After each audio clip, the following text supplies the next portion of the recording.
इलाजच नाही, काय करावं. फुलं आहे, सगळं आहे म्हणून.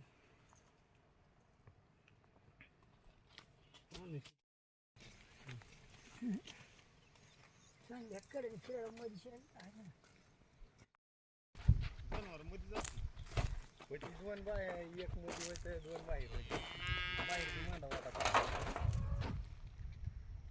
लागलं. माझं नाव सुखाचार्य गोपीनाथ शेंडगे, राहणार काजळा.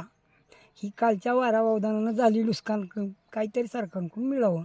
किती झाले असेल नुकसान अंदाजे? आता काय 25% तर झाडं उघडच पडलेली आहे. हां आता आता तेच फटका जेव्हा काही अशी झालेली झाडं आहे सरमाडी काही हां काय होते आता असं झाल्यामुळे? काय ह्या मालाला फळच लागत नाही. ही जी फुलं आहे, या फुलाला झपका बसतो उन्हात सूर्यकिरणानं. हां काय त्याला इलाज नाही, काय करणार ते. शासनाकडे काय मागणी मग आता? काय शासनानं काहीतरी त्यांनी बघावं आमच्याकडे, एवढीच इच्छा आहे. काय काहीतरी त्यांनी द्यावं घ्यावं करावं वगैरे काहीतरी. 25 ते 30% तर असं झाड वाटवलं झालं आहे आमचं. हां आज सध्या 30% ते झाडात काहीच नाही. काय काय झाड तर पार आडवी पडलेली आहे ती.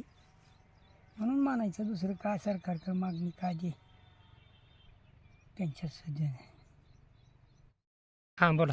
मी जगन्नाथ सकाहारी क्षीरसागर काजळा. मी एक शेतकरी आहे आणि काल भरपूर वारं वावदान अवकाळी पाऊस याच्यामुळं शेततळ्याचं भरपूर मोठं नुकसान झालं आहे.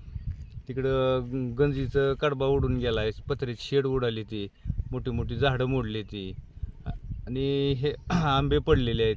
व ह्याचं नुकसान शासनानं काहीतरी त्याचं पंचनामा करून शेतकऱ्याला द्यावं. मी काजळगावचा शेतकरी आहे, अविनाश राजेंद्र आहेर. कालच्या अवकाळी पावसामुळे संपूर्ण शेड ही वारे वावदानानं उडून गेलेले आहे आणि 2 जनावराला जखम बी झालेली आहे.